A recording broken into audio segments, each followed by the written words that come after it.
Hello there. Um, is it morning still? Let's check. It's about 11:10 a.m. on a Thursday.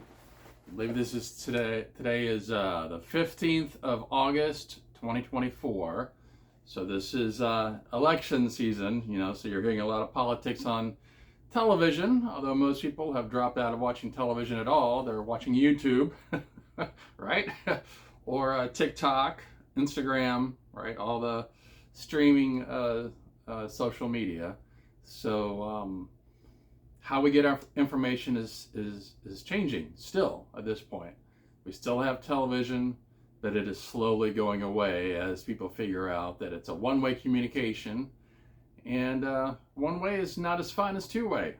We want to be able to respond to things. And I remember as a kid, yelling at the TV about things that I didn't like, or being annoyed at the commercials, not being able to do anything about it. So thankfully, over time, things have changed for the better. So now we can interact, share our opinions, and get to the truth of a matter. But today, my name is Greg, and I have glasses, reading glasses, because I'm almost 60 years old, and when you hit about 40 or so, you'll discover things are getting a bit blurry, and it depends on the person. Some people, you're wearing glasses, at 3 years old, which obviously kind of sucks, but you get used to it. Everyone gets used to their own personal situation. You have to adapt, right, to things that you can't change. But for me, I was really proud of not having to wear glasses for a long time, and then around 40, I started needing glasses. But just reading glasses. I don't have to have prescription glasses. So, and prices are interesting. You can go to one store, and reading glasses can be $15 or $20 just off the shelf. You can, do a prescription, and those reading glasses are $100. Or you can go to the Dollar Tree, and those same reading glasses are $1 or $1.25, right? So it's interesting how prices vary, and the actual cost is more like 5 or 10 cents to manufacture. So anyway, I'm going to be discussing or monologuing. There's nobody else here. I'm not discussing anything, right? Obviously, I invite your responses and your opinion and your viewpoint, and possibly your story as well. But this is about my experience being a father, and so I think, and the whole reason why I decided to go to college, the reason why I decided to get married, the reason why I decided to have kids, was because I took a look at myself in my life, and I thought, I'm a pretty decent person. I don't smoke, I don't do drugs, I'm not trying to con anybody, I don't steal. I'm a fairly moral person, and I just started looking down the road and thinking, am I just going to stay single my whole life? I just graduated from high school, so you're 18, 19 years old working at some restaurant or part-time place, JCPenney, Red Lobster, worked for Chili's, McDonald's, Burger King. So you get the picture. Just lots of different retail and restaurant type places. And, they're all part-time. I'm like, this cannot be my life. I got to do something more than this. And so naturally, I decided, I'm a decent person. And I actually considered that. I didn't just want to hook up with girls and have kids that are illegitimate and live that kind of life, because that's just gross. I wanted to do it right, so I did not hook up, and I avoided that going too far. Although I did date a little bit, it wasn't. It was. I've had a total of 3 women that I've been with, okay? 3, 1, 2, 3, and I'm almost 60 years old, okay? And that was when I was younger in life, obviously. So anyway, let me get to my little story here, okay? I actually put it on my phone, but I'm talking to my phone right now. And so I wrote it down. And I like to actually write it on paper because I don't write. Nobody writes very often, right? I mean, when was the last time you actually wrote something with a pen on paper, manuscript or cursive? It's very rare, isn't it? We are typically just using our fingers, our thumbs, to text or use Facebook or Instagram or to watch videos. All right, so I'm going to go through the whole list here, and then I'll summarize each one. And if I can figure it out, I'll try to timestamp each one. But I'm really new still to YouTube. I'm not new to the world, and YouTube has been around a long time. It's just me not learning how to do stuff. Okay, so it's me just either not caring or being lazy and not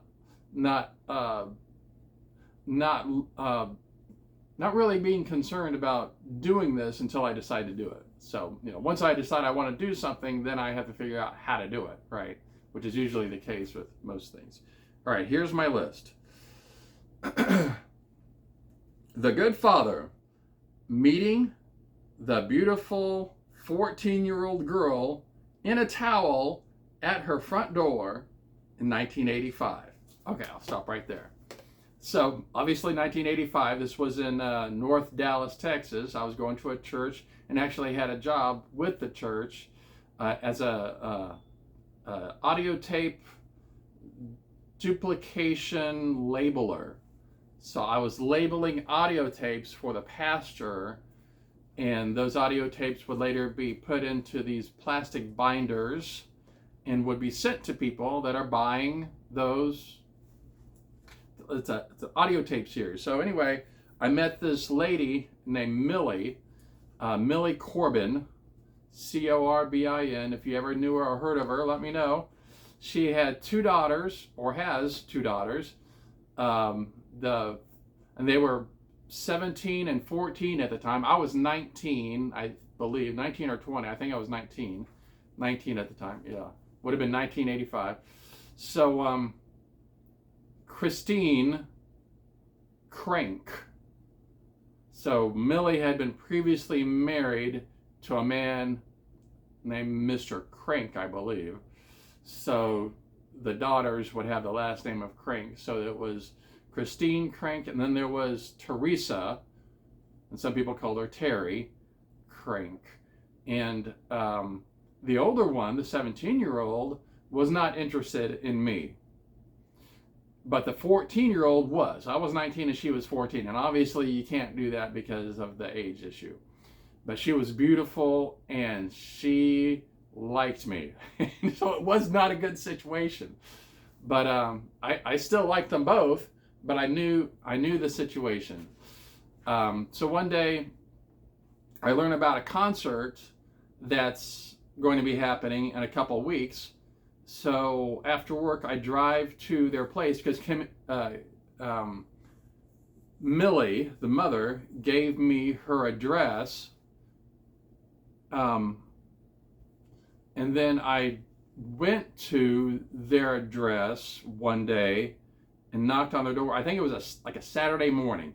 Knocked on their door in the morning to ask and to invite them to go with me to a church concert. I was being a good guy. I wasn't asking them to go out on a date. I wasn't even asking to go in to hang out with them. I was asking them to go to a church function, okay? Even though I was out of the house, had my own apartment, and was not obligated to be a good person, I wanted to be a good person. And that's an internal thing, and that's something that we need more of, I think, in our society. People that want to be good people. But you have to know what that is. And your parents are your primary examples of what does a good person look like, right? So I have and I had good parents, so that really helped with my outlook. And I had to make the choice as well to do the right thing. So anyway, here I am knocking on the door, and the door opens, and like I mentioned, this beautiful, absolutely beautiful 14-year-old girl with long flowing hair, still dripping, in a towel, only a towel. I'm 19 years old. I don't have a girlfriend. And here this girl is in front of her house, in front of her door, in a towel. And for a second, I can't think straight.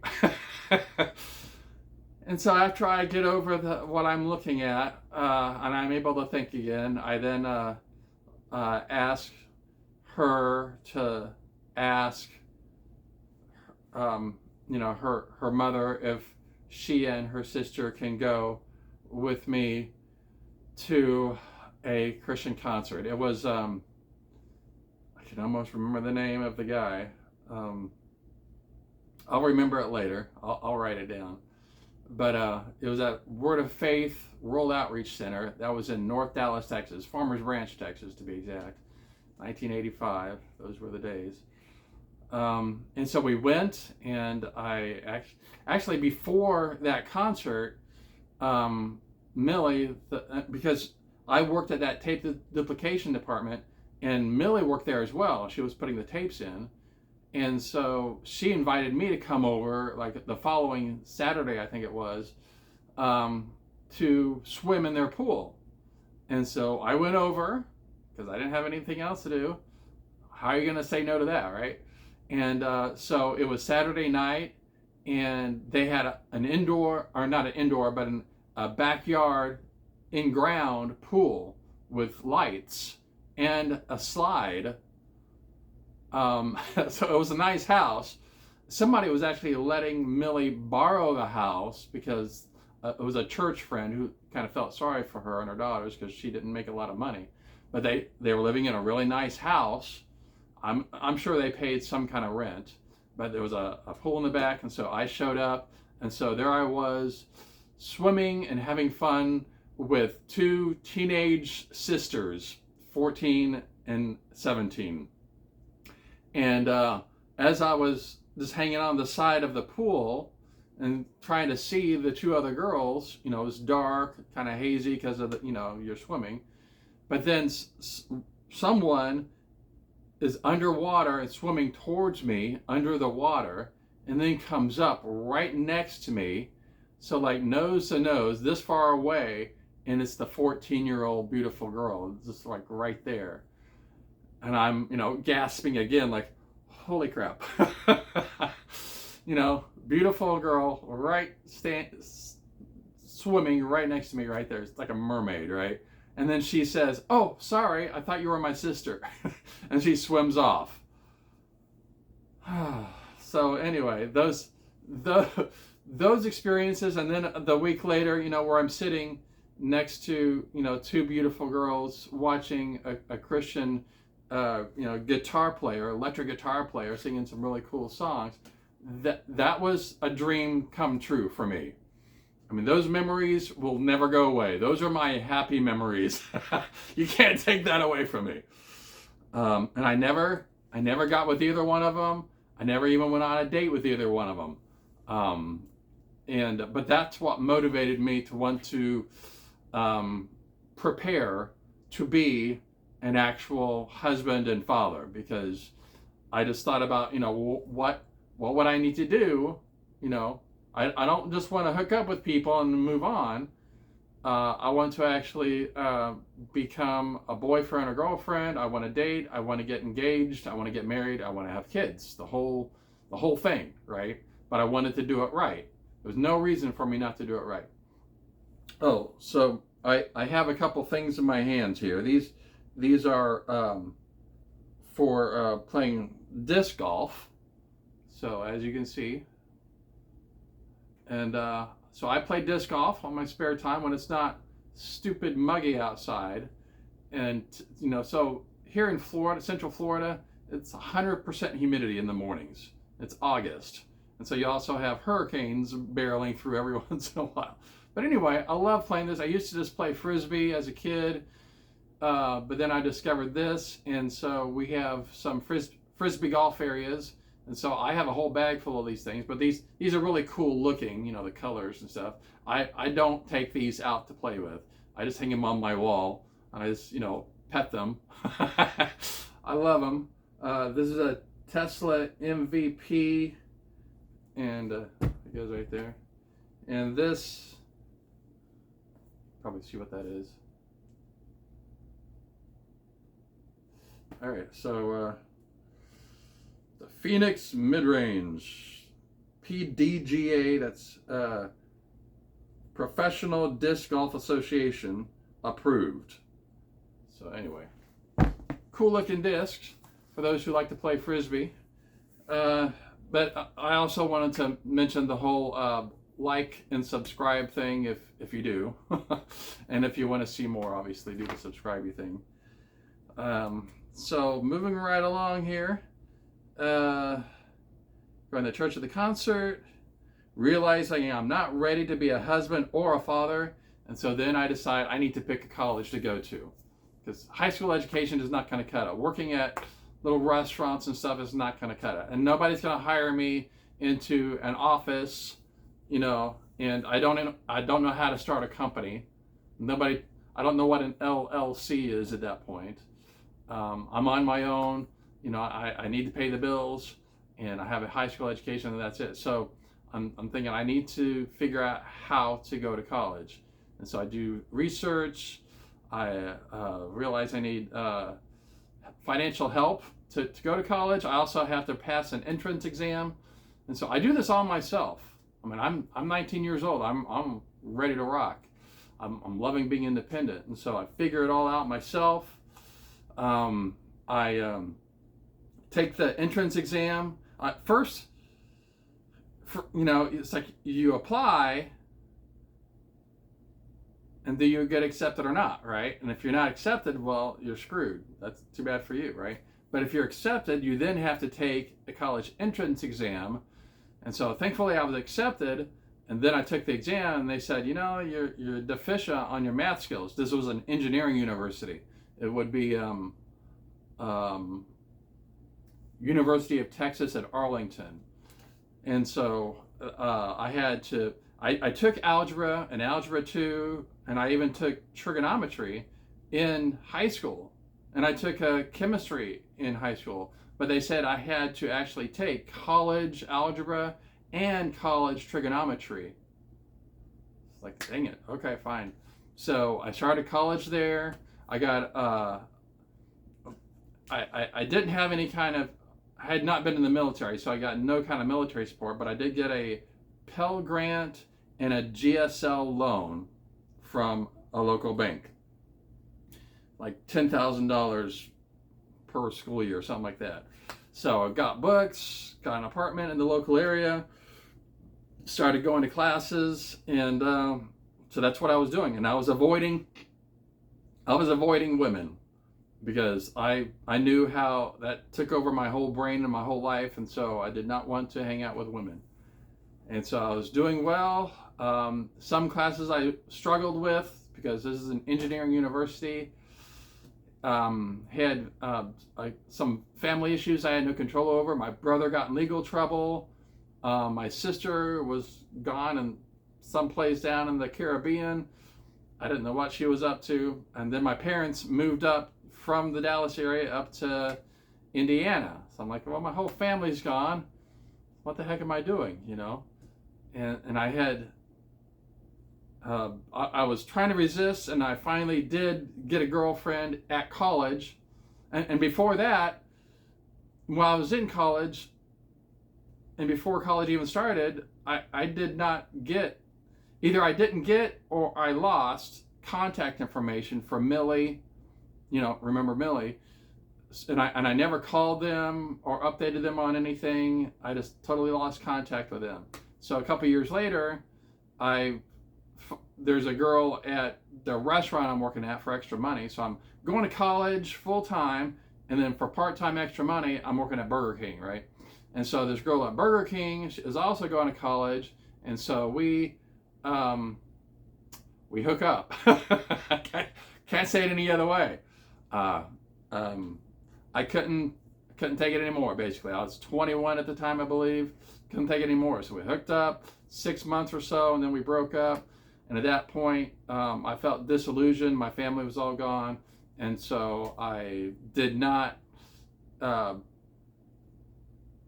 what do you call it, register. I did not register for the fall semester. And one of my parents' friends came over saying that he was going to drive up to Indiana and wanted to know if I wanted to drive with him. And I felt like that was the perfect timing and opportunity for me to grab anything I felt was essential, leave everything else, let my roommate know, I'm leaving, it's your place, find a roommate, see you later, and that was it. I had a contract with that apartment to pay whatever, but I left the state with this parent's friend with some basic things that I wanted to keep. Everything else I just left with him. My bed, tennis rackets, whatever, record player. I didn't have a lot. I was only 21 years old at the time, right? So I moved up to Indiana, stayed with my parents for a while, and hung out at Anderson University. That would be in Anderson, Indiana. And found some friends there, and was not even in college, but they had a little place, a little eating type place, and just hung out there, grabbed a burger every once in a while and talked to, the college kids, because I was college age too, and I was in college for a couple years, so I fit right in. But I was just, thinking about whether or not I wanted to go to that college or a different one, and I just wanted to socialize with people my age, so that's what I did for a while. But because of the cost, I did cost comparisons and decided to go with the Ball State University up in Muncie, Indiana. So went there instead because I was paying my own way still.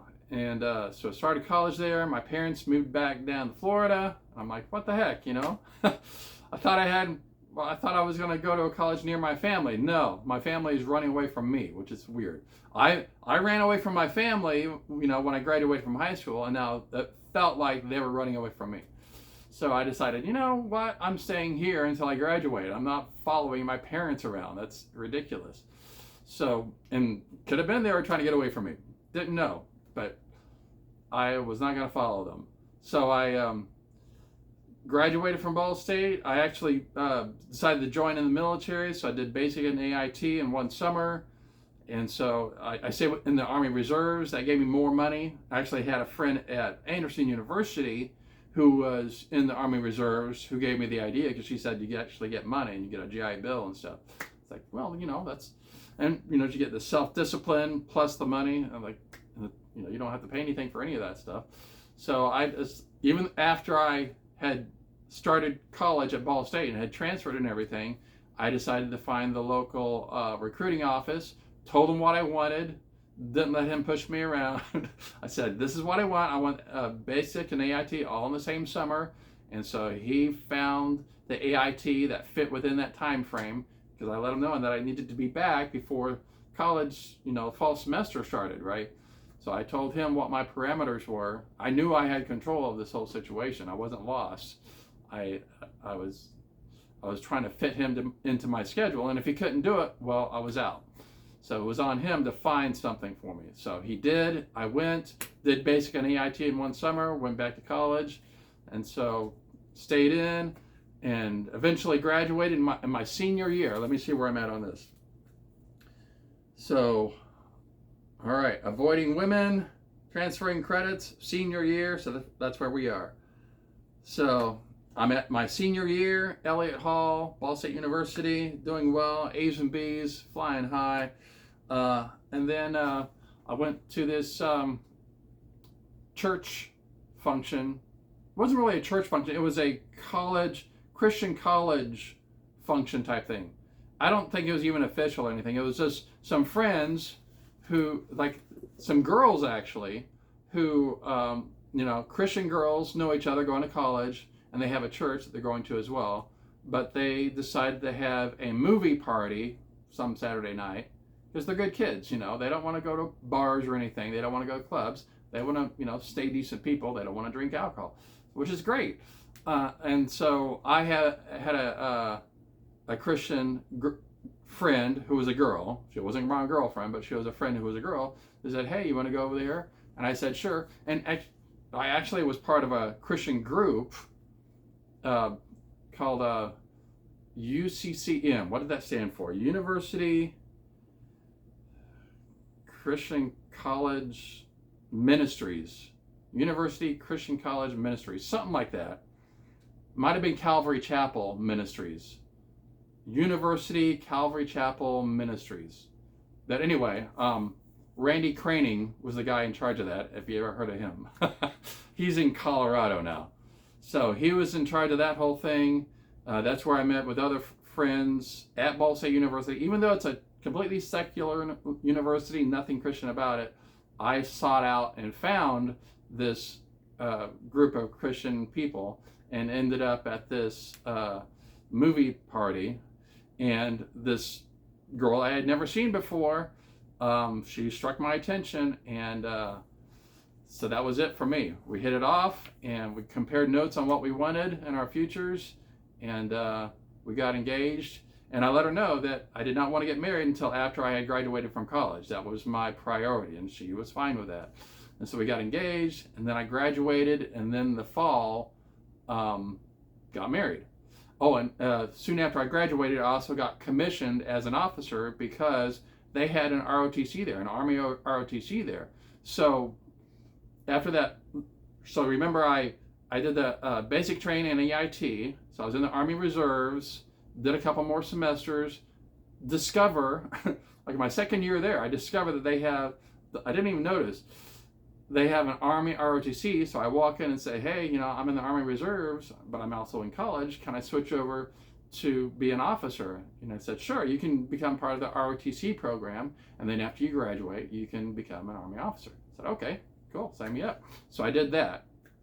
And so after I graduated from college and did all the ROTC, training, then I became a commissioned officer. And then that same year, I got married. And so right after we got married, we went down to Georgia and got an apartment for me to do Signal Corps training. And so I did that. That was in Augusta, Georgia. Moved back up to Indianapolis and got an apartment. And I was looking for jobs. I did not have a job. I was using temp services, trying to find a job. I had a college degree and was an Army officer in the Army Reserves. Couldn't find a job, right? This is 1992. Kind of sucks. 1993 at that point, because I did the training down in Georgia, came back up. So I have an apartment, doing part-time jobs, and finally, a friend at the Army Reserves, because I'm asking him, how do I find a full-time job? This sucks. And he said, well, use this particular temp service and apply to this company. And I said, okay. So I did exactly that, and I got in. So, and eventually I got hired as full-time and worked there for 10 years. And so got married, and soon after marriage, this is part of my little list here. Graduating, commissioning, getting married, very different. Okay, so we dated around, and you feel all those good feelings and stuff, but then after you're married and you live together and you're married, well, it's good, but it's different. You kind of get used to each other and bored with each other. It's not new anymore.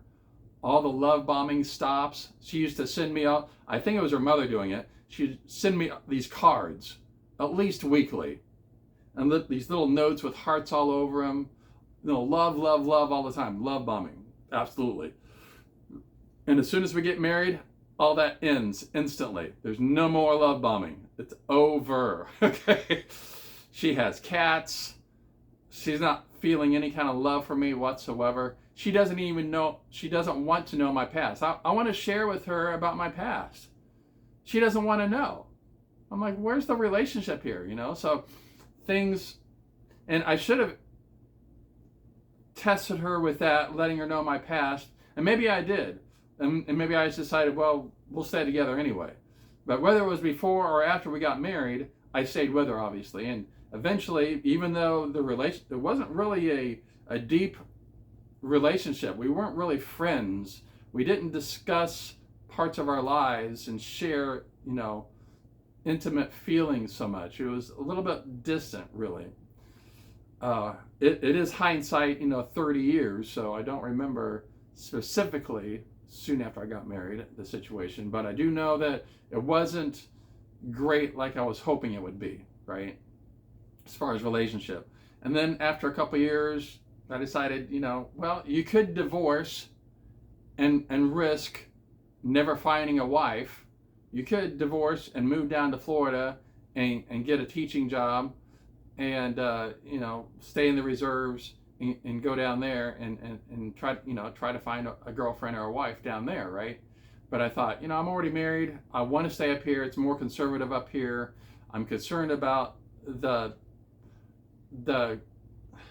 just the environment of raising kids in Florida did not feel healthy to me. It just felt like there were a lot of wild people in Florida, a lot of immoral people, and I didn't want them to influence my kids. So I wanted to stay up in Indiana. So stayed up in Indiana, stayed with the wife, and started having kids. So I had a total of 4 kids in Indiana. Eventually, I got that full-time job, so I had enough money to buy a new car, and eventually bought a home with a mortgage, of course, and then moved to a nicer home with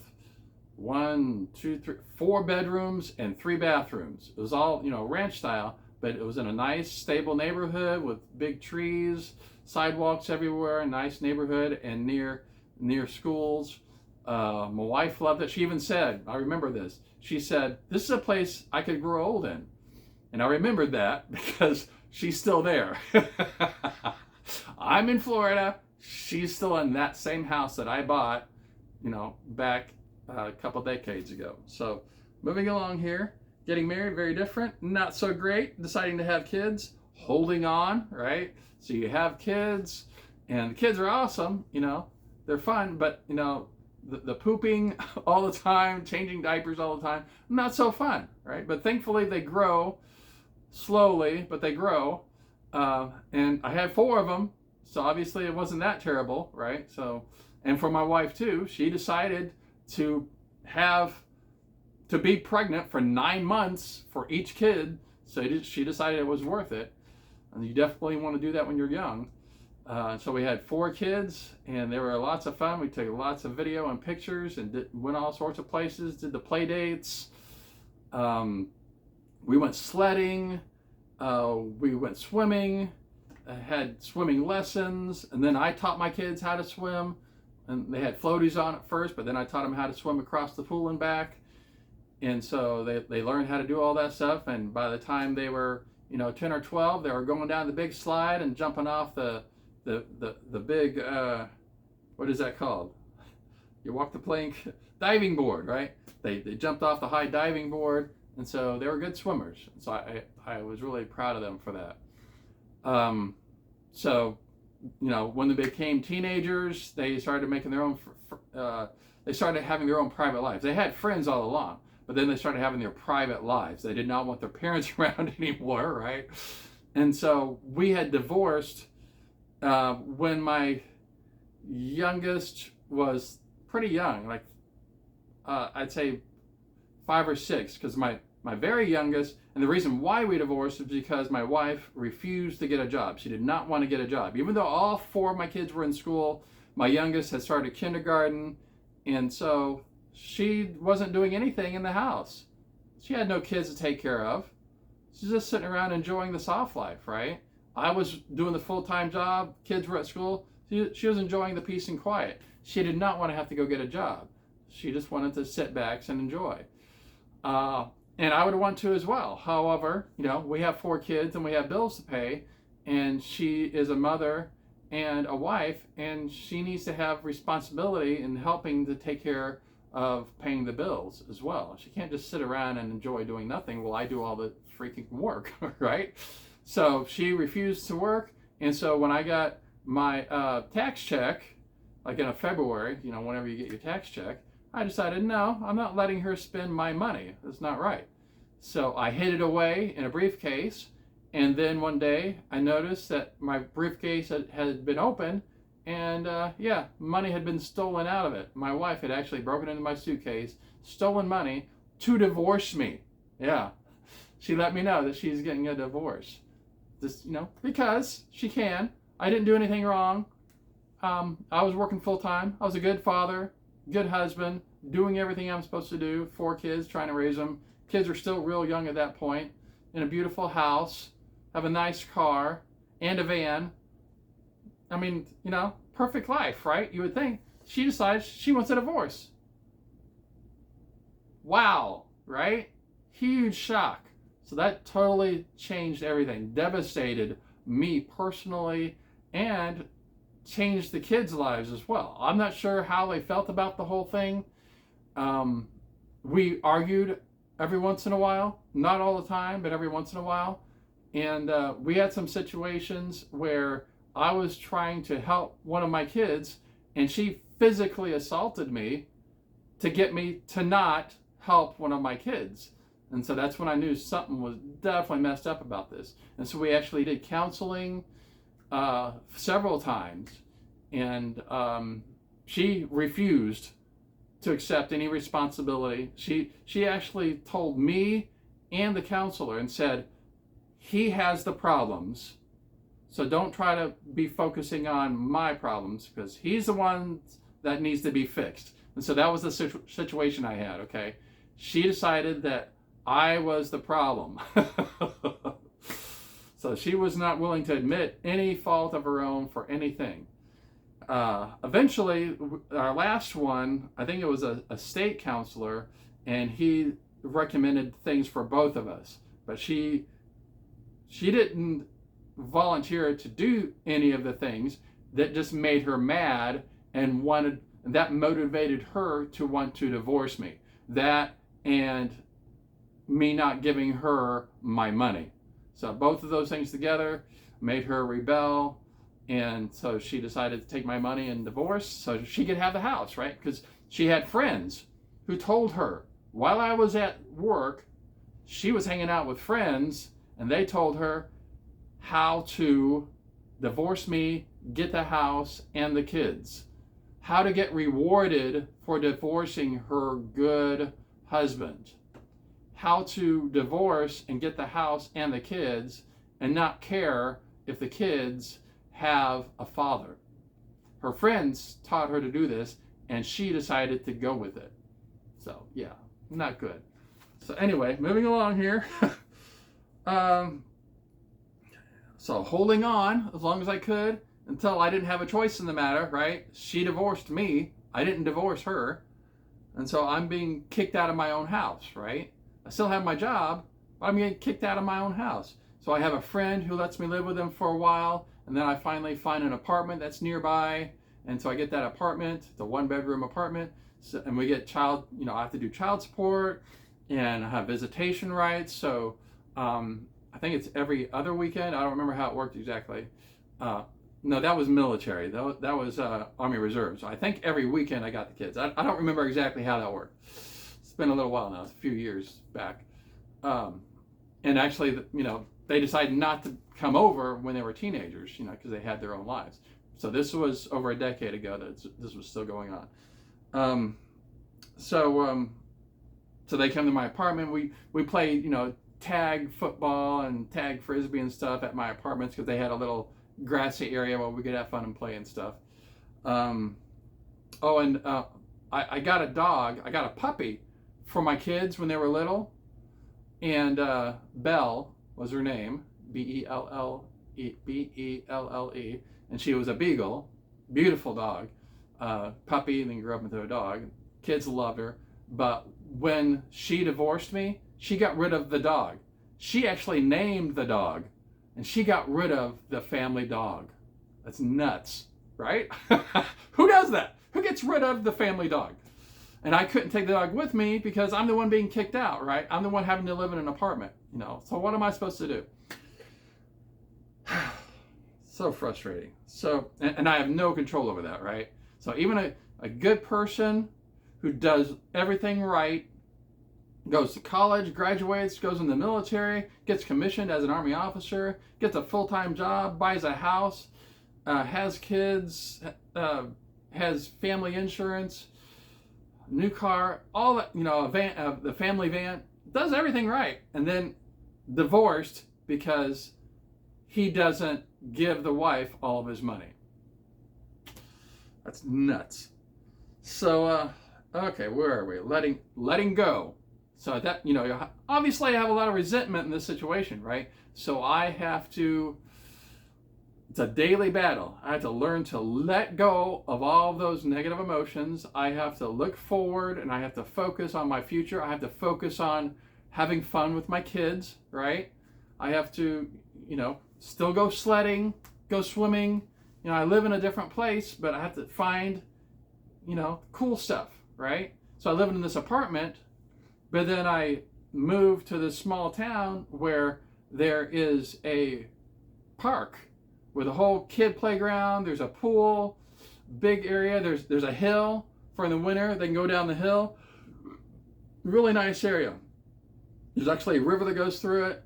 And so I moved to that area and still keep the same job. So it's a 30-minute drive, but not a big deal because it's down a highway.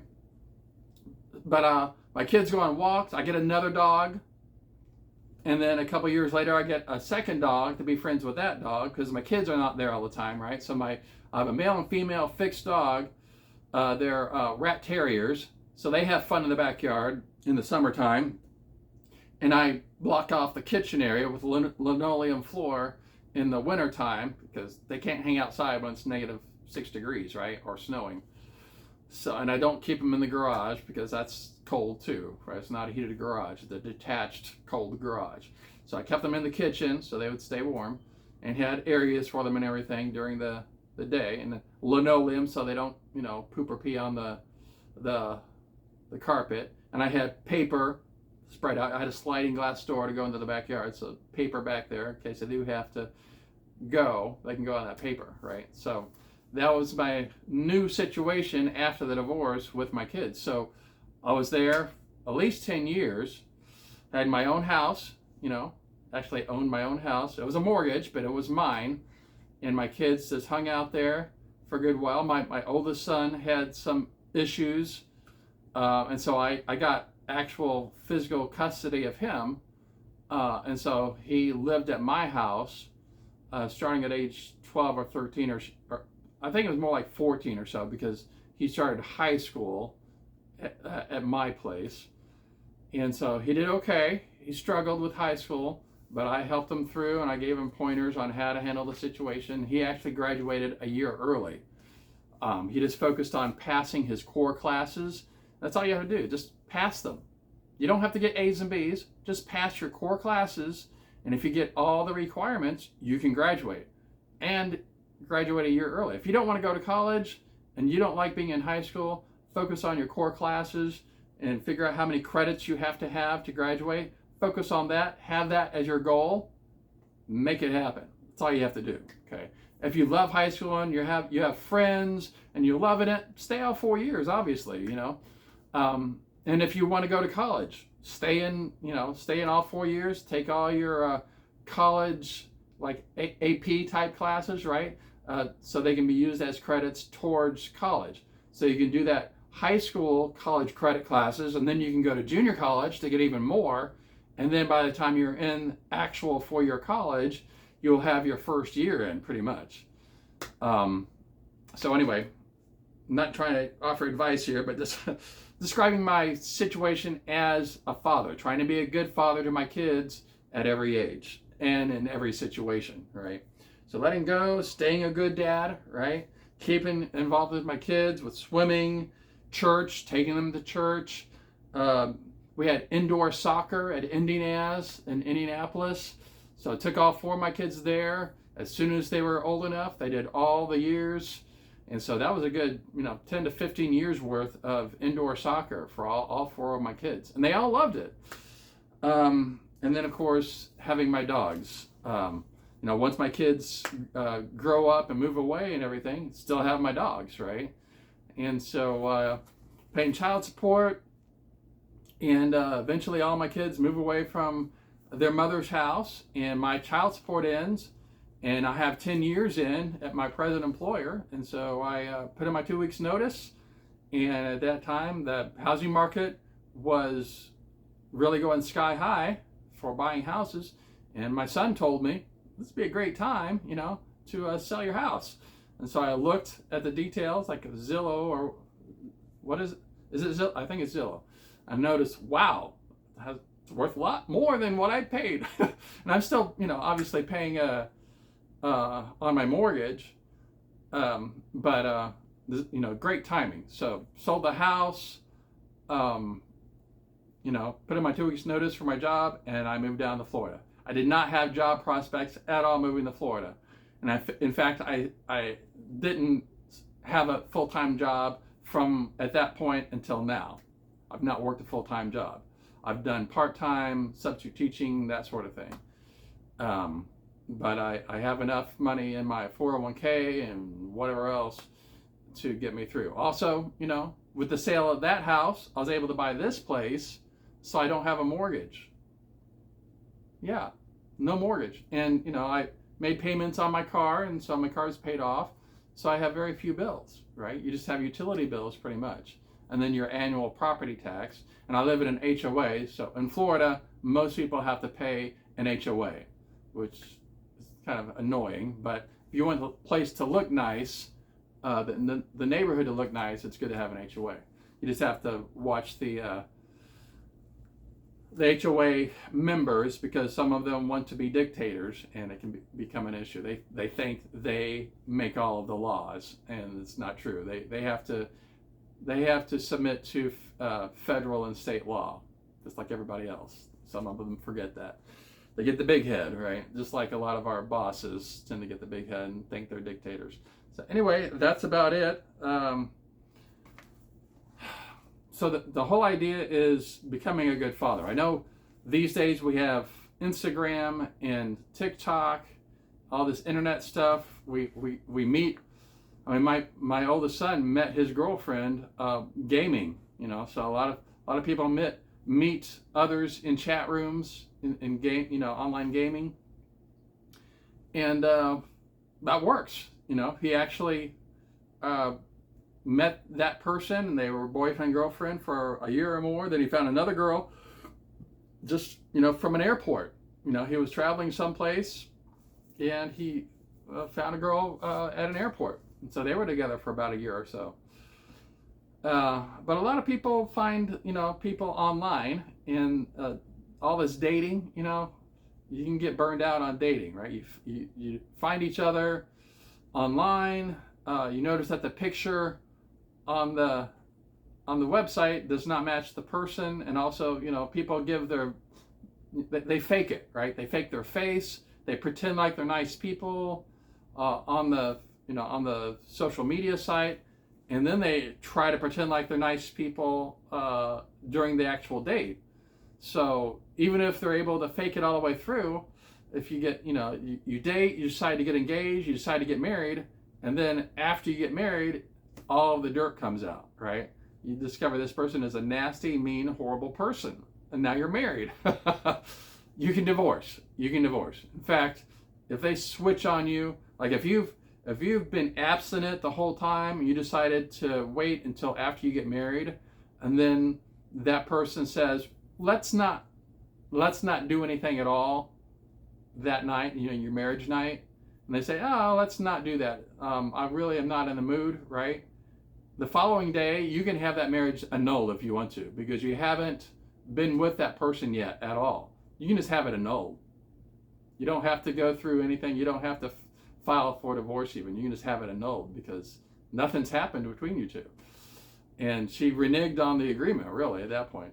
So you can, but once you start having your relationship and you're in it for a year or so, up until you have kids, you can still divorce. It costs you some money to do that, but you can still divorce pretty easily, especially if you're still just living in a rented apartment. You don't have a lot of assets, so you just divorce and you can go your merry way, and that's it. There's no assets to split up. But once you have kids, and once you own your own home and own your own vehicles, then it becomes more complicated, because all the stuff that you have the working person that has the full-time job, and then you have a parent that stays home with the kids. Usually it's the dad works, mom stays at home to raise the kids, right? And so if the wife decides she divorces, well, she gets rewarded for it. And so the person, today is considering all those situations, because now, they know that it could become a situation where the girlfriend now knows all this stuff too, so she can have it all planned out. So if you're the girl, You find a guy. You find the guy that has the college education, works the full-time job, is the good father and a good husband, and then at the right time, when all the kids are in school, when you can, you can get a part-time job and you can pay the bills without him, right? If you need to, well, perfect time to divorce, right? Get rid of him, and now the house is yours. You own the house now, and you get to keep one of the vehicles. You own your own car too, or van. Probably the van, right? Because of the kids. And so now you're rewarded for divorcing. So what man in his right mind is going to want to get married in this situation, right? And I knew at the time, back in 1992, I understood that 50% of all marriages end in divorce. I knew that. But I thought, there's nothing I can do about that. I still have a 50-50 chance. And even if we go through a divorce, I considered, even if and I knew it would be her, because I knew I was not going to divorce, regardless of the situation. I would stick it out. But I couldn't control the wife, obviously. So I thought, even if she divorces me, I still have 4 kids, right? And I can still be their father. And so I went into getting married knowing all of that. And so when it actually happened, I already had a plan to stay near my kids and to stay the good father up until they became adults. And so that's what happened. And so it's good to consider all of the pros and cons before, you decide to get engaged and get married and have kids, especially. If you don't want kids, get fixed, right? There's the vasectomy.